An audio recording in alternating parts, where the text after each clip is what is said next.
Alright, welcome back. This is an original tale story about a family trying to put someone in their place, and it's not going to plan. Let's begin. At the family reunion, my sister got up, pointed at my 13-year-old and said, "She is mentally behind, don't give her money." The room felt silent. My grandmother stared in surprise. "You really don't know who she is?" My sister went pale. "Wait, really?" We arrived late on purpose. Not because traffic was bad, because if you show up late, you miss the first round of questions. You miss the first round of forced hugs. You miss the part where everyone pretends nothing happened last time. It is a small, quiet survival skill. My daughter Vivian did not know that. Vivian was in the passenger seat smoothing her shirt like it was a job interview. She checked her hair in the visor mirror. Then she checked it again. "Do I look okay?" she asked. "You look like you," I said. "That is not what I meant." "I know." She stared at the ocean through the window like it might give her better answers than I would. Then she asked, "Are Grandpa and Grandma excited to see me?" I kept my eyes on the road. "They will act excited." Vivian frowned. "That is also not an answer." "It is an answer. It is just not the one you want." "And Aunt Monica?" There it was. The name that always lands in my chest like a dropped cup. "Monica likes attention," I said. Vivian smiled anyway. "Everyone likes attention. Not like Monica." Vivian didn't argue after that. She just looked smaller for a moment, like her excitement had bumped into something sharp. Then she sat up again, because she is 13, and hope is still her default setting. The rental was one of those modest coastal places that tries very hard to look charming. Weathered wood, sand tracked everywhere. A kitchen that smells like someone has been frying something since 2007. The moment we opened the door, sound hit us. Laughter. Plates clinking. Someone shouting a name across the room like we were at a sports event. My dad saw us first. He smiled like he had been smiling at the same family photo for years, and just remembered where it was taken. "Lydia," he said. Not angry. Not warm. Just found. He hugged me quickly. 2 pats on my back. A short inhale. A short exhale. Done. My mom appeared behind him and touched my arm like we were close enough for it to mean something. Then she leaned past me to Vivian. "Oh my goodness," she said brightly. "Look at you." Vivian lit up. Because of course she did. My mother can be wonderful in short bursts. My mother can play grandma like it is a role she has rehearsed. My daughter has only ever seen the performance. Vivian hugged her. My mom held on a second too long, like she was proving something to the room. Then she let go and smiled at me like we were doing so well. I swallowed the urge to pull Vivian behind me. Then my sister Monica arrived. Not loudly. Not late. Perfect timing, like she had been waiting outside until she knew eyes would be on her. She did not walk into the room. She entered it. "Lydia," she said, with a smile that looked expensive. "Monica," I said. Vivian looked at her like you look at someone you have heard about forever but have never really met. Hopeful. Curious. Trying to be liked before she even knows the rules. Monica bent down and kissed Vivian's cheek with a loud smack. "And this must be Vivian," she said, like she was announcing a celebrity. Vivian nodded, smiling. Monica's eyes flicked over her. Quick. Assessing. Then Monica straightened and looked at me with the expression I remembered from childhood. "I am being nice. You owe me for it." Vivian didn't see any of that. Vivian only saw attention. For a moment I thought maybe I could do this. Maybe I could keep it light. Maybe I could let Vivian have her normal family weekend and not pay for it later. Then the room shifted. Not a big shift. A ripple. People turned their heads toward the doorway. Not toward me. Not toward Monica. toward the back. My grandmother June had arrived. She came in slowly, supported by a woman I did not recognize. A helper. A friend. Someone steady at her elbow. My grandmother looked smaller than I remembered. But her eyes were the same. Sharp. Quiet. The kind of eyes that never miss where the money went. Vivian's face changed instantly. Not polite smile changed. Relief changed. "Grandma June," she breathed.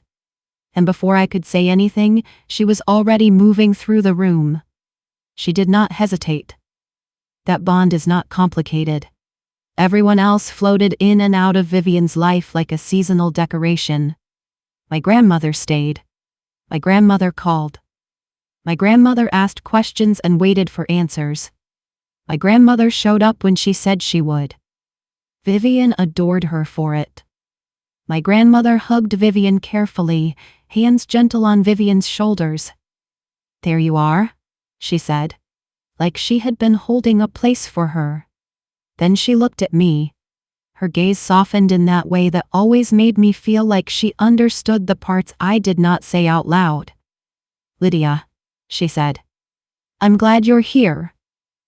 That sentence had weight. My grandmother does not waste words. I nodded.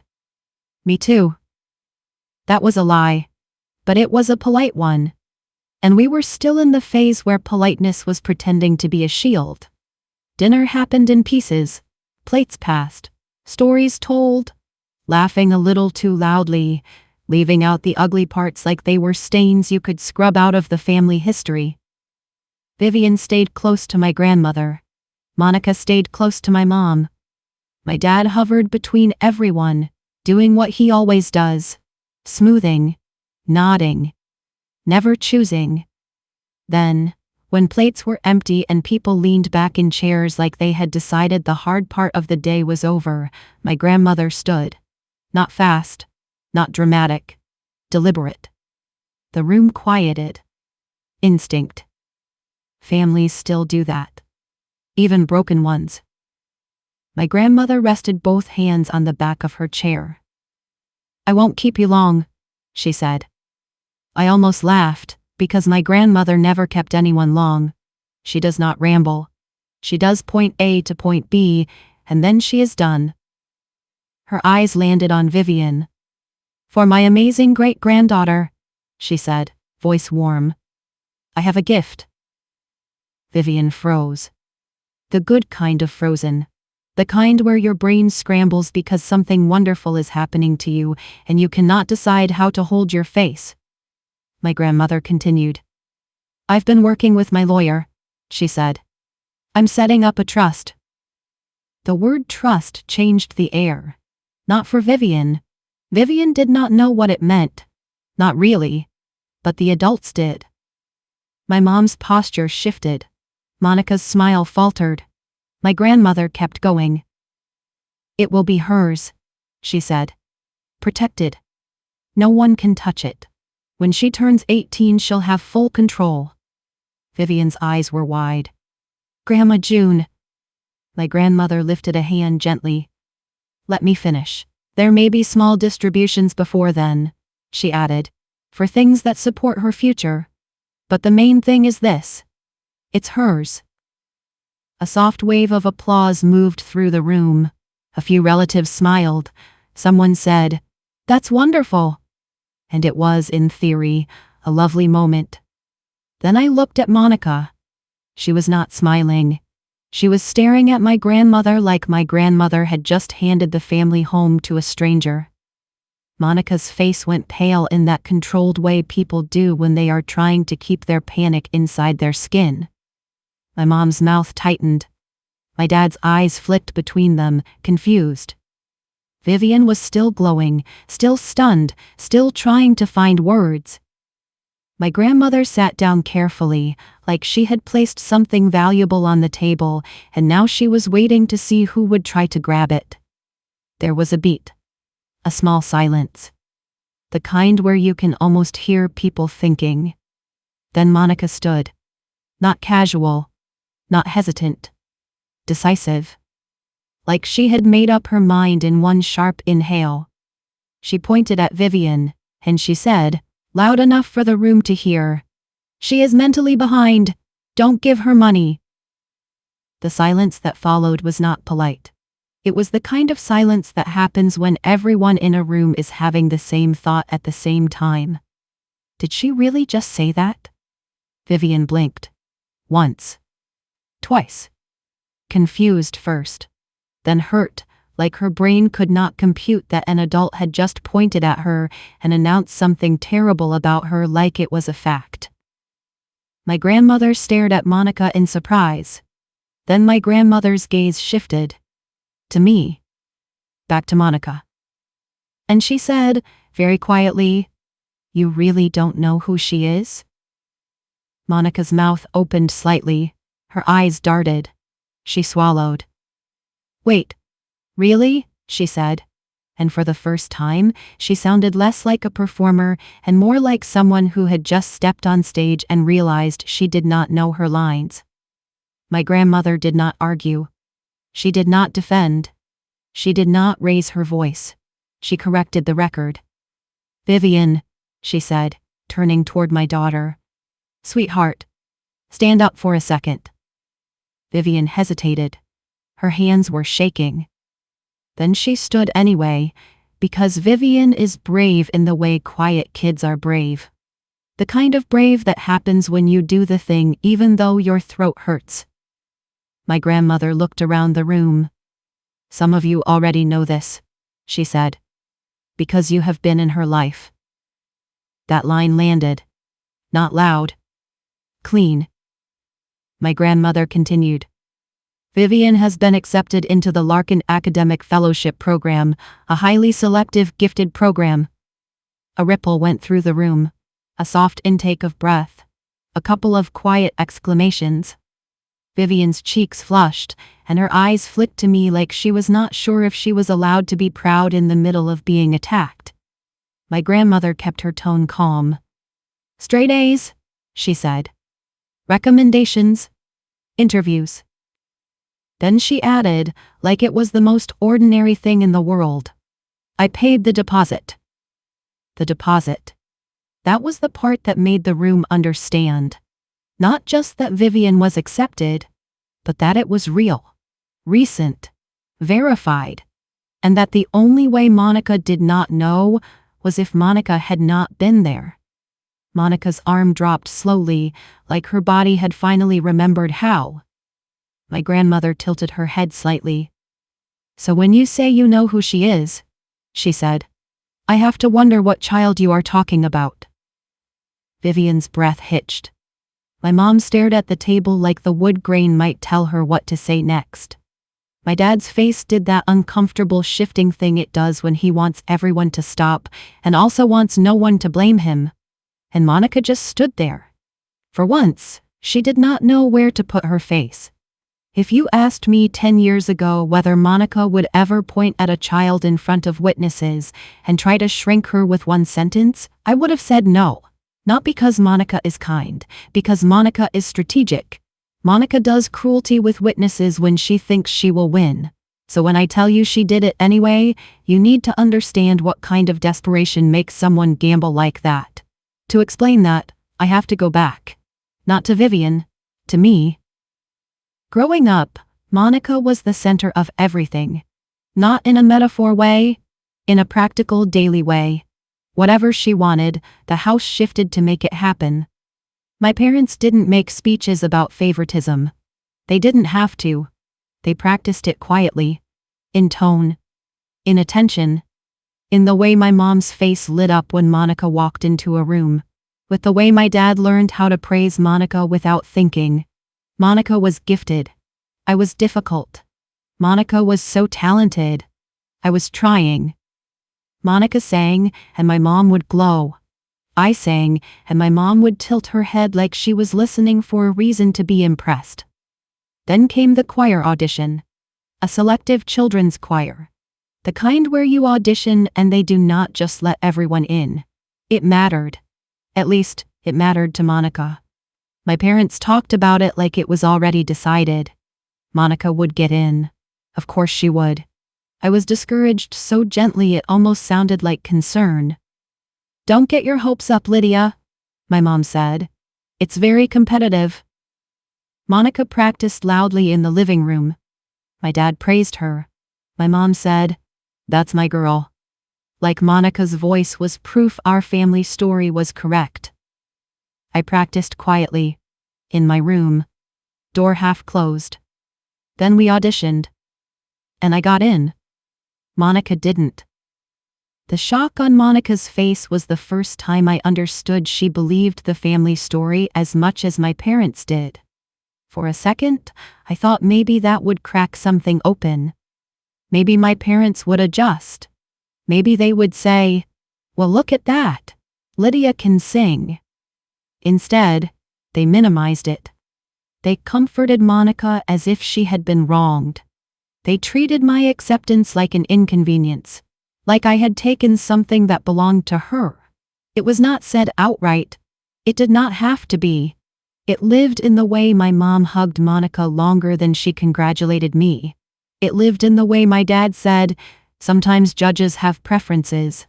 Like my success was a fluke. Monica never forgave me for that choir, and my parents spent years trying to make it up to her. That is how resentments become family heirlooms. Everyone keeps passing them down like they are precious.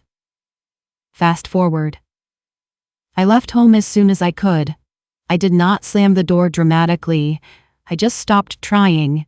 Stopped chasing approval I was never going to get. I also made the classic mistake of someone who has been emotionally starved. I mistook attention for love. I got into a relationship too quickly, believed promises too easily, and when it fell apart, I was left holding a baby and learning how to be steady on my own. Vivian was the best thing that ever happened to me. She was also, at first, hard. Not because she was bad, because she was wired differently. When Vivian was little, she struggled with focus and emotional regulation. Bright one moment, overwhelmed the next. Forgetting a simple instruction, then reciting an entire story she heard once. When Vivian was 7, we did not have a diagnosis yet. We just had storms, and me trying to build a safe home in the middle of them. Then came the visit. Vivian was 7. I remember because she had just lost her first front tooth, and she could not stop touching the gap like she was proud of it. We were with my parents and Monica. Vivian was being Vivian. Talkative, restless, excited, sometimes too loud. My mom watched her like she was studying a problem. Monica made a comment about Vivian being a lot. Then they did the thing I recognized in my bones. In front of my child. They speculated she was behind. They suggested special schooling. They said it with that soft, superior tone people use when they think they are being helpful. Vivian heard every word. I watched her face change, the way a child's face changes when something inside them cracks just a little. That was the last straw. Not because I was dramatic, because I was tired. I had lived that pattern my whole life. I was not going to watch it take root in my daughter. So I pulled back. Hard. No big announcement. No screaming phone call. Just distance. Boundaries. Minimal contact. And then Vivian was diagnosed with ADHD. Once we had the right support and structure, everything shifted. Not overnight. Not magically. Steadily. Vivian learned how her brain worked. We built routines. Found tools. The storms did not vanish, but they became navigable. Vivian thrived. Strong student. Motivated. Capable. Bright in a way that was unmistakable once you were not committed to misunderstanding her. Through all of it, my grandmother stayed involved. She called Vivian. She listened. She showed up. She treated Vivian like a whole person. My parents and Monica did not.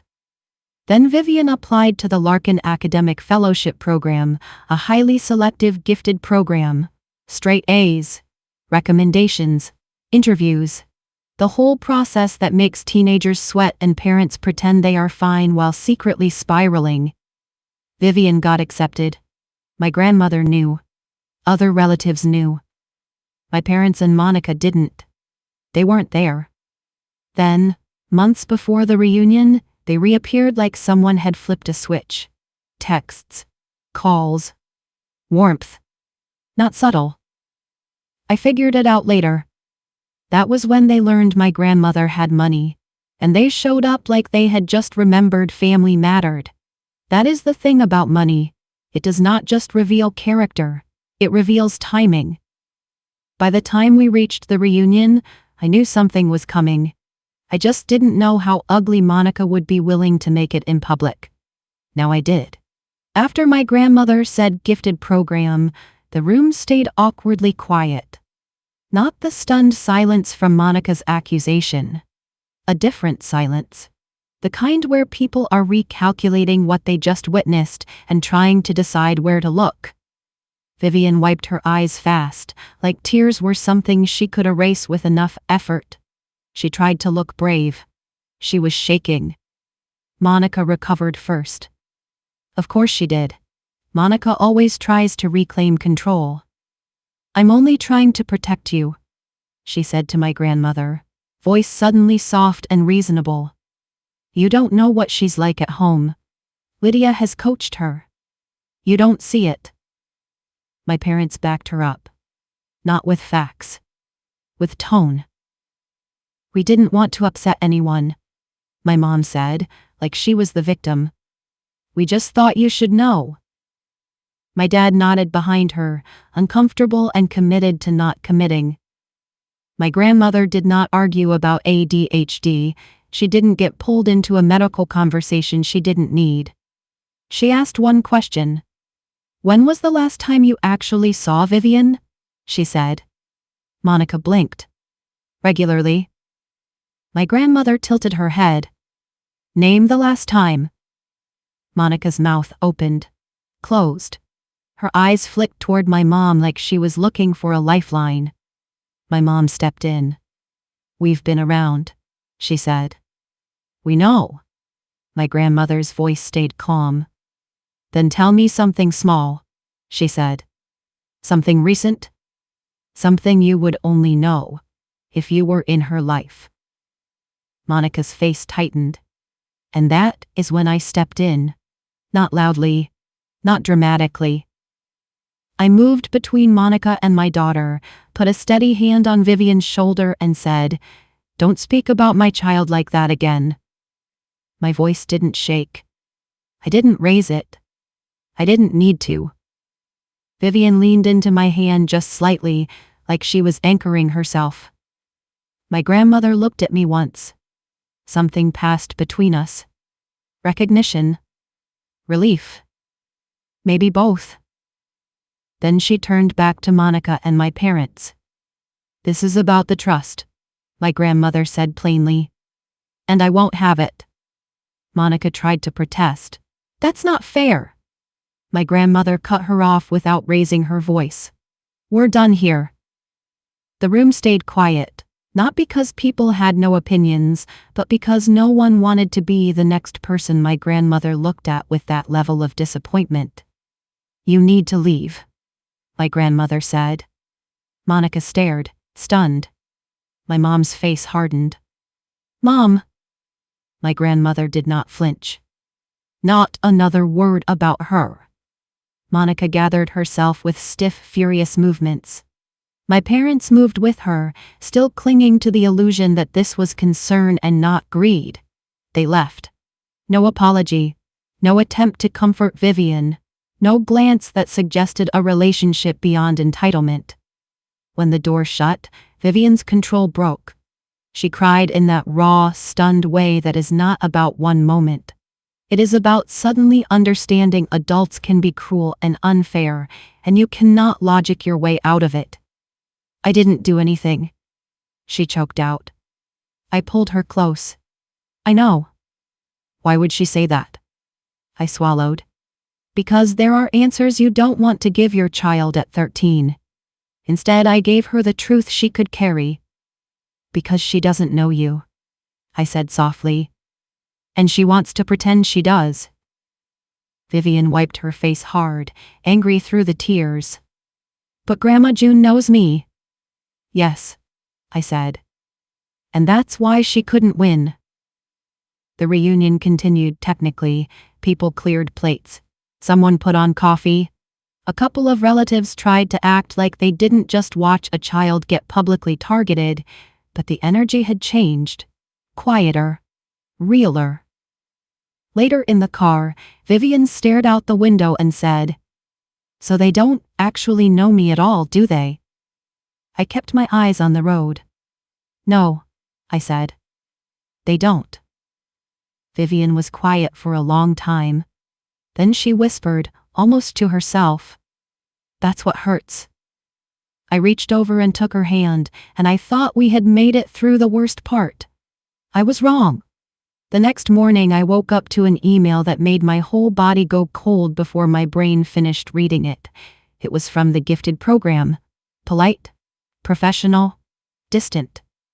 It said Vivian's place was on hold pending review due to a video that had surfaced and raised concerns about integrity.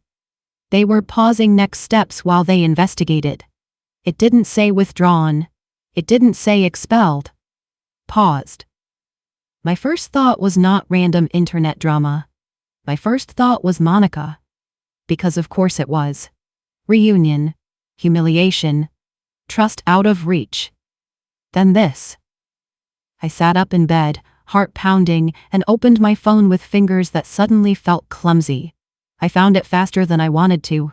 A link in a group chat, a screenshot from someone I barely spoke to. Have you seen this?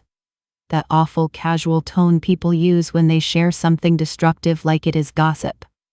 I clicked. Vertical video. Shaky. Warm lamplight.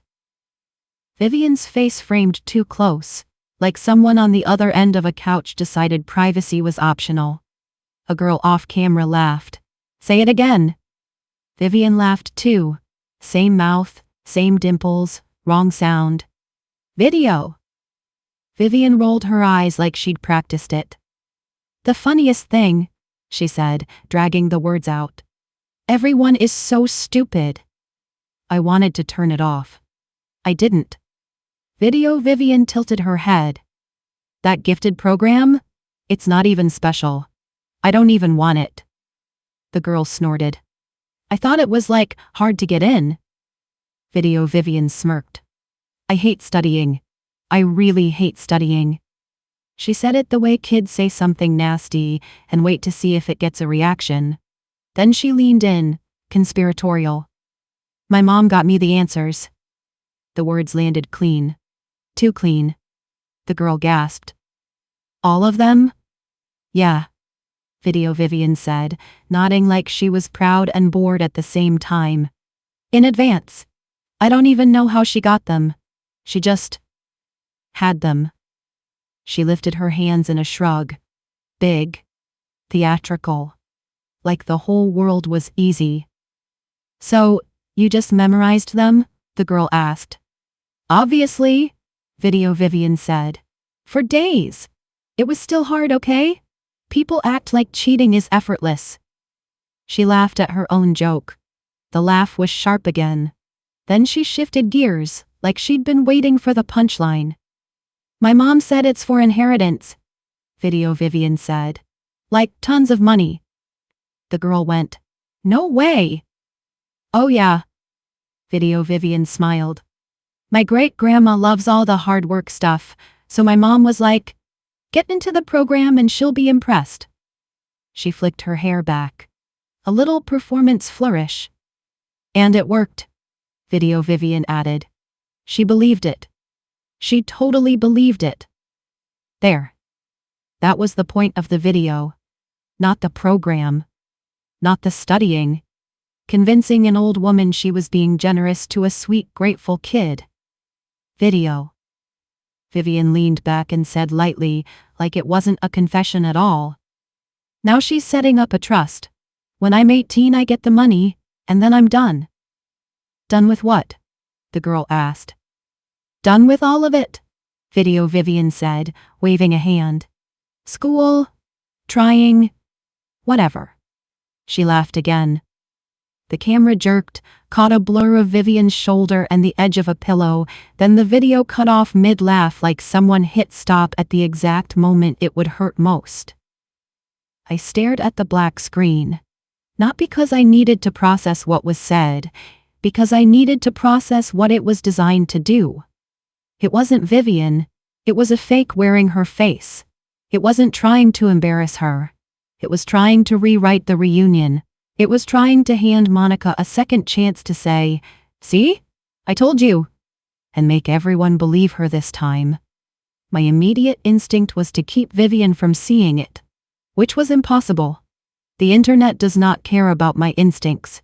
But I could control one thing: how fast I moved.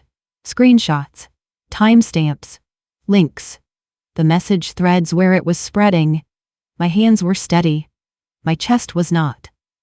Then I heard movement in the hallway. Vivian came out already tense, like she had woken up into something wrong. Kids know. They do not always know what, but they know when the air changes.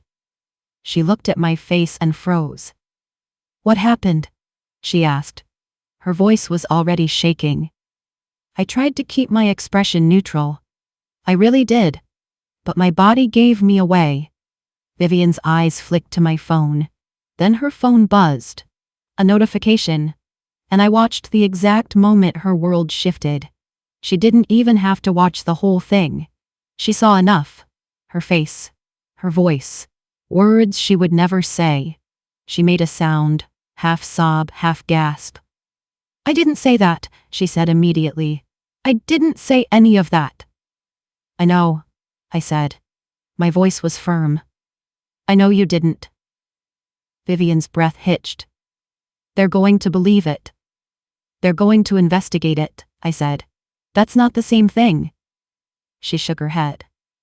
"The program," she whispered. "Did they see it?" I didn't want to say it. I wanted to protect her from one more wound. But Vivian was 13, not 5. So I said it softly. "They put your place on hold." Vivian's face crumpled. "So I'm losing it." "No," I said immediately. "Not today." Vivian stared at me like she needed me to be certain enough for both of us. I took her phone and closed it. Not as punishment. As protection. "You're not watching that again," I said. "You're not reading comments. You're not letting someone else's lies live in your head." Vivian wiped her face hard, angry now. "Who would do this?" I did not answer immediately, because I could not say Monica's name without turning it into a fire. Instead, I said what mattered. "This was done to you," I told her. "It isn't you." Vivian nodded, but her eyes were terrified. "What if Grandma June believes it?" she whispered. That question landed like a stone. We had not heard from my grandmother yet. And my grandmother is older. Sharp, yes. But from a generation that grew up believing video was proof. Vivian's voice was small. "I don't want her to think that's why I'm with her." I pulled her close. "She knows you," I said. "She knows your heart." Vivian shook with silent crying. I let her cry for a minute. Then I stood up. Because Mother Bear energy does not look like screaming. It looks like action. I called a lawyer. Short notice meeting. I brought everything. The program email. The link. The screenshots. The message threads. I didn't walk in asking if there was anything we could do. I walked in saying, "Someone is using a fake video of my child to destroy her reputation and her education." The lawyer watched the clip. Didn't flinch. "We can take action," she said. We filed a police report. The officer was careful with his words, the way they always are at the beginning. He couldn't promise outcomes, but he gave me the one thing I needed to hear. Uploads leave trails. Platforms keep logs. Leads can be followed. That was enough to move to the next step, proving what the video actually was. I didn't need to become a forensic expert. I needed credible confirmation. Through the lawyer, we got an expert to look at it. He paused the video on the line where Vivian says, "My mom got me the answers." "Right there," he said. He replayed it slowly. The sound hit first. The mouth followed a fraction late. The shape of the word didn't match the teeth. "Now look here," he said, tapping the screen at the edge of her jaw. The outline shimmered for a frame, then settled. "That's a blend artifact." He skipped ahead a second. Paused again. "The background jumps," he added. "See the couch? It shifts, then snaps back. That doesn't happen in a real recording." He leaned back. "This isn't authentic. It's fabricated." "Write that," I said. He did. 3 lines on letterhead. Clear enough for anyone to read. I took a photo of it. In the car, Vivian sat with her phone face down in her lap. "I know I didn't say it," she said. "But can you prove it's fake in a way they'll believe?" I turned the phone so she could see the letter. "Yes." At home, I opened the family chat. The link was still there. "This video is fake," I typed. An expert confirmed it. Then I pasted the 3 points from the letter and attached the photo. "Please stop sharing it. It's been reported and is being investigated." Replies came in fast. I deleted it. "I'm sorry. Who would do this to a kid?" Vivian stood behind me. "Do they know who did it?" "Not yet," I said. Later that night, the program emailed again. Still under review, but different. They acknowledged the video could be manipulated and said they would not treat it as a verified statement. Vivian read it once. Then again. Near midnight, my grandmother called. Vivian took the phone. "I saw it," my grandmother said. "And?" Vivian asked. "It isn't you," she said. "I know, my girl." After she hung up, Vivian looked at me. "So we're okay?" "We're okay," I said. "And we're not done." Because the video was fake. We proved that. The only thing left unanswered was the one question no one was ready to say out loud yet. Who did it? Time does something strange after a crisis. It stretches. It compresses. You look back and realize you lived weeks in a haze of adrenaline and phone calls and trying to keep your child's world from cracking. Vivian stayed in the gifted program. That is the first thing you need to know. The video did not take her future. It tried. It failed. Vivian also stayed close to my grandmother. When my grandmother finally called, her voice was steady. "I know, my girl," she said simply. Vivian cried harder at that than she did at the video itself. Weeks turned into months. Investigation turned into paperwork. Paperwork turned into court dates that I did not describe to Vivian in detail, because she was 13 and she deserved to keep being 13, but I was there when it mattered. The upload trail led back to Monica. Platforms keep logs. Investigators follow them. Anonymous lasts right up until someone asks for records. Monica took a plea deal. 200 hours of community service, a year of probation, and a no-contact order with Vivian. She also had to remove and stop distributing the video and any copies of it. The judge called it what it was: harassment aimed at a minor. Her community service landed with community corrections, weekend work crew, bright vest, trash bags, park cleanup, the kind of work you can't spin into a story about being misunderstood. My parents weren't charged, but the family stopped treating them like harmless background characters. Invitations dried up. Group chats went quiet. People got busy. Funny how that happens. My grandmother finalized the trust without fanfare. $150,000 for Vivian. Locked until 18. Limited early distributions for education and programs that support her future. And a trustee who doesn't share our last name. Monica was cut out. My parents were cut out. It was all handled the way my grandmother handles everything. Signatures, dates, done.